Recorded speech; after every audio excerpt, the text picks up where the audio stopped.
पाकिस्तान में इलेक्शन से 38 रोज कबल पाकिस्तान की सेनेट में अचानक अक्सरियत राय से एक करारदाद मंजूर की गई है कि 8 फरवरी को होने वाले इलेक्शन को मुलतवी किया जाए।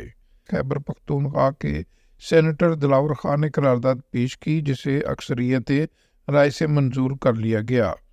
करारदाद ऐसे वक्त पर पेश की गई कि जब ऐवान में कुल 14 सेनेटर्स मौजूद थे।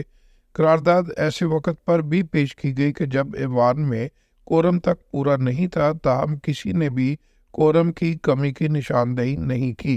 सेनेट में इलेक्शन के इल्तवा की करारदाद की मंजूरी के बाद एक बार फिर 8 फरवरी को होने वाले इलेक्शंस पर सवालिया निशान नजर आ रहा है। इलेक्शंस पर छाने वाली धुंध को वाज़ेह करने की कोशिश करते हुए इलेक्शन कमीशन ऑफ पाकिस्तान का कहना है कि करारदाद से कोई फ़र्क नहीं पड़ता, पाकिस्तान में इलेक्शन वक्त पर ही होंगे। सेनेट में इलेक्शन के इल्तवा की करारदाद की मंजूरी के वक्त मुस्लिम लीग नून से ताल्लुक़ रखने वाले सेनेटर अफनान ने करारदाद की मुखालफत की, जबकि पीपल्स पार्टी के सेनेटर बैर अहमद तंगी करारदाद की मंजूरी के वक्त खामोश रहे। पीपल्स पार्टी की जानिब से करारदाद की मुखालफत की जा रही है और पार्टी रहनुमा शहरी रहमान का कहना है कि पीपल्स पार्टी मुल्क में बर वक्त इलेक्शन चाहती है।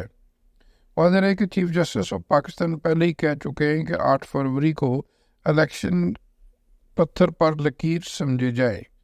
कानूनी माहिरीन का कहना है कि पाकिस्तान के आइन के तहत किसी भी वजह से मुल्क में इलेक्शन को मुलतवी नहीं किया जा सकता, और इन माहिरीन का यह भी कहना है कि सेनेट में करारदाद की मंजूरी की आइन की रूह से इलेक्शन मुलतवी कराने के हवाले से कोई हैसियत नहीं।